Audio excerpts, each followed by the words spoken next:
Today on Brumblebee Garage, we're tackling the rear brakes.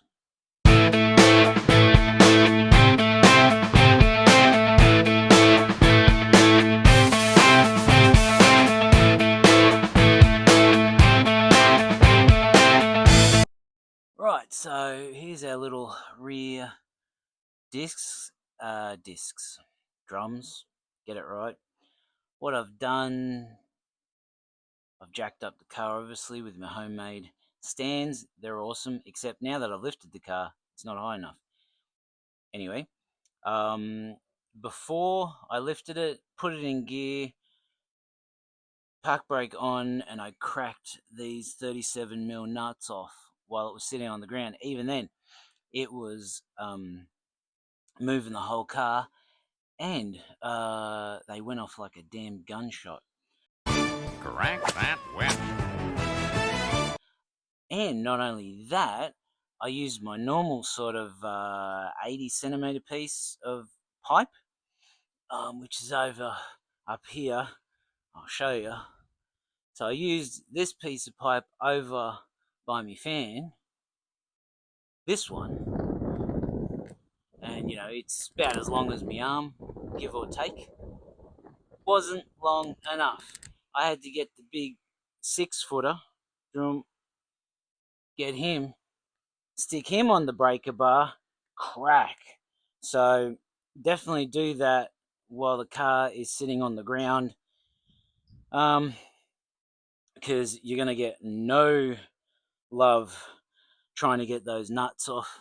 I've got new wheel cylinders to go in, so I've been hitting the brake line there with some juice to try and make it brake free better. And I tell you what, I could hear a clunk in the back of the car for a little bit, and you'll notice now that I'm down here, there's a missing piece. I heard this clunk and didn't know what it was. So the other day, light in here, felt around. Like a blind man at an orgy, I was going to have to feel things out. Everything's, me hanger, everything's good, feeling. And could see that the diff was leaking a little bit from the housing, not from the plug or anything.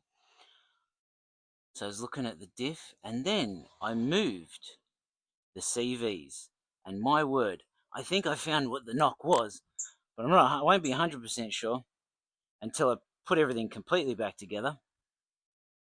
I have a collection of rear CVs here, and I don't know if you're going to be able to see it because I've changed but if you look inside there, all those splines, they're triangles. So this was the driver's side rear CV, and every single spline is just pointy. And I reckon the only thing that was stopping that from doing a complete 160 was the pin in it. But yeah, it's coming up all right. So they're supposed to be all flat, not pointy. Where's the one I got from the yard here? So this is a bit of a rusty one. This is what's going to replace it. And you can kind of, sort of, they're all flat. So these the teeth, they're not pointy. And I think that's what the bang was in the back of the car. Even though I didn't have it in four-wheel drive, every now and then this CV would kind of spin and clunk, because even though, as I said, not in four-wheel drive, but the rear wheels are turning the diff as well. So I was going to leave it just dangling in the air. And so obviously the rear diff was also, its teeth as well were all pointy like that on the opposite side. And luckily I had another diff, as you do, in the house, and grabbed that diff saw its teeth were all nice and flat and sort of square, like they should be. So put this diff in because I was hoping it wasn't leaking, and so far it's not. Changed its oil, and I'm just going to replace the cup on the CV over there. Put them back in. So if you've got a clunk in the back, check your CV. So it was turning that way. It was clunking that way really badly. Like they move a little bit, so there's a little bit of back and forth play on them. They're not like super tight, but this thing compared to this passenger side was just moving heaps. So that was interesting. So I'll get the CV back in. If you want to watch a video on CV, I'll link one in the description because that video on taking out the rear CV is awesome. The lengths that I've gone to get the CV off. So anyway, so I've got the nut loose now. I loosened it off. Oh, can we? I'm doing this one-handed. I've been told this is easy. I don't know. I've never done this before. So I'm going to have to fiddle here. So it's not just pulling off. Why would it? That would be easy. So I might have to get the brake adjusters at the back and pull them in rather than out and fix that up. So I'll put the camera down and I'll have a fiddle and I'll come back. Right, so I've been trying to get this side off and so far I've had no luck whatsoever. So the reason why I'm doing all this is because my pedal, it felt funny before we went up to Sydney and stuff, and I adjusted the rear, and it came good. The pedal was fine. But then driving it now recently, the pedal's been bad again. I managed to get the drum off the other side. Let me show you what I found. So here's the other side, and that is the brake shoe stuck on the drum, or what's left of it, because it's completely delaminated off its metal part there. The other side's fine. Great. That side, not so much. So, awesome. I thought to myself, I should do this before I go over the Great Dividing Range. Probably a good call. I don't know. Can I get the pad off? I haven't tried to actually. Yeah, there it is. So that's the pad. Is that pad material or is that just metal? I think that is pad material. So it hasn't been metal on metal, but that, I don't know, super glue might come good. But there you go. So that was a good call doing this before my big drive to Melbourne. I got new wheel cylinders as well, so we'll replace those too. But yeah, there you go. I'm going to, the drum I was going to get skimmed, but it doesn't look like it's been, I got told not to bother to get it skimmed. It doesn't look too bad, so that should be fine. Yeah, there we go. Crazy. So that's the driver's side. Maybe that could have been a source of some of the noise I was getting. Don't know. I'm going to keep working on the other side and see how that goes. Yeah, there we go. Alright, I got the passenger side off now, so that's done. Looks better than the other side. Bit of a ridge on the drum though that you can see highlighted there, but it'll be fine. Let's just send it, shall we? So I'll get all this taken apart. cleaned up and then put back in. Next trick will be cracking the brake line. Beautiful.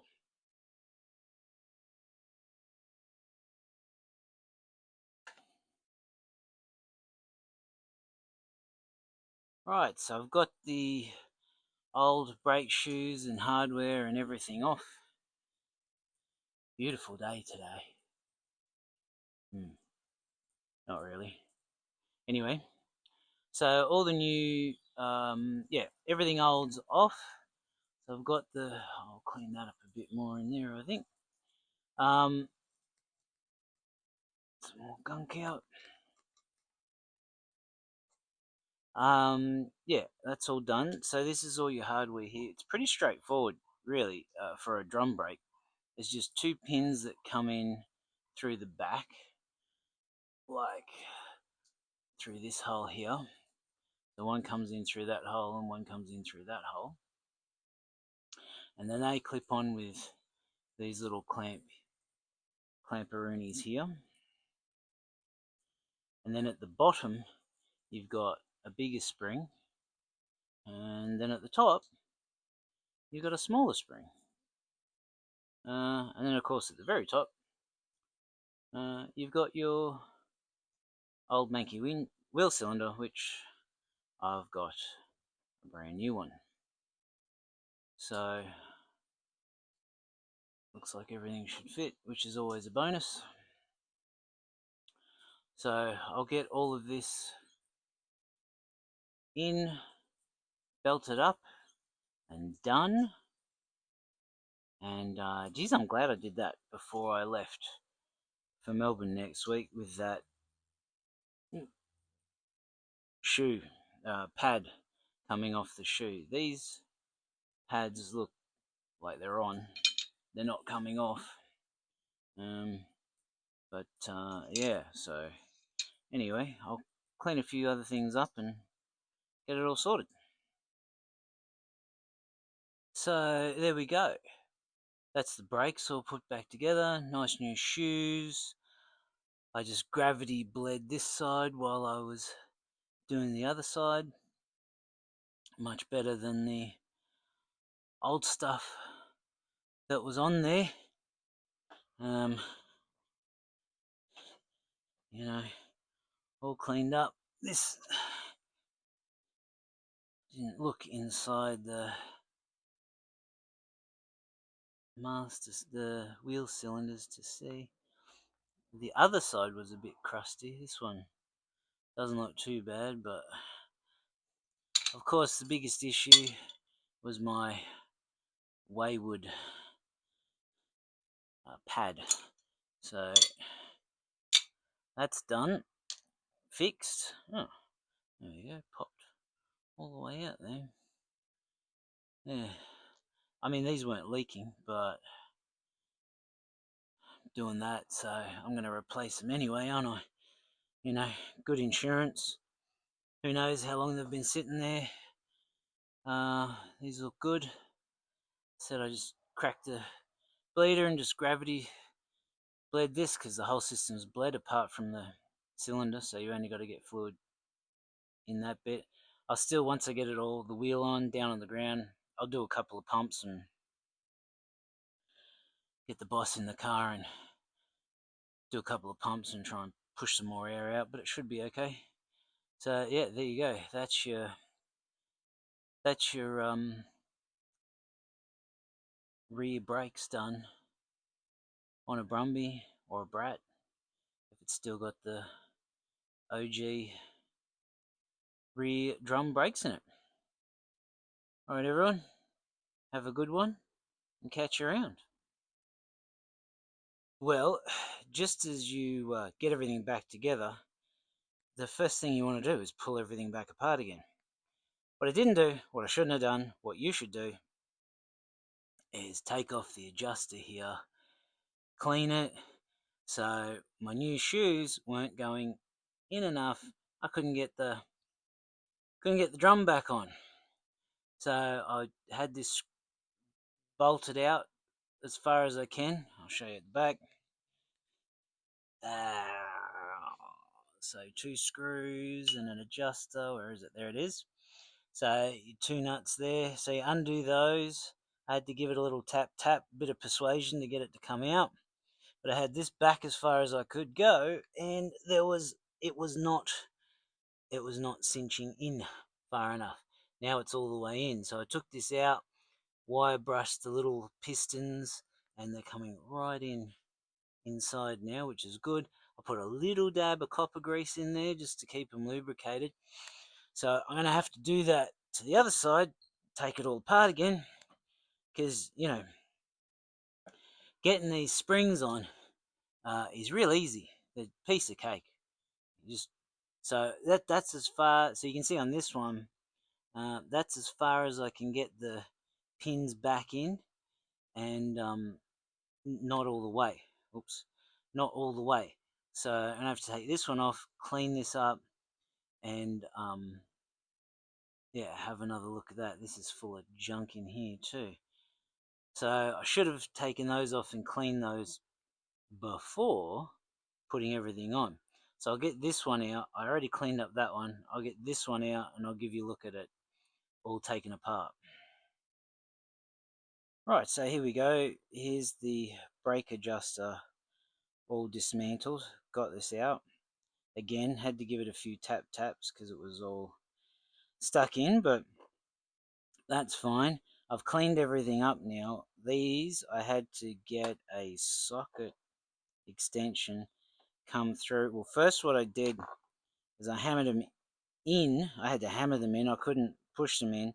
Hammered them all the way in. WD-40'd them.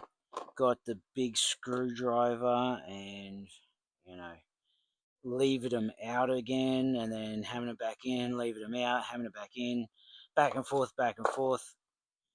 One side just wouldn't come at all. So yeah, I had to use the little socket extension come through here and just hit it out completely, which of course dropped on the floor and I lost it. But I've got it now. That's all that matters. So yeah, it wasn't screwing in and out. Even then, those threads, they aren't awesome. I might try and clean them up as well.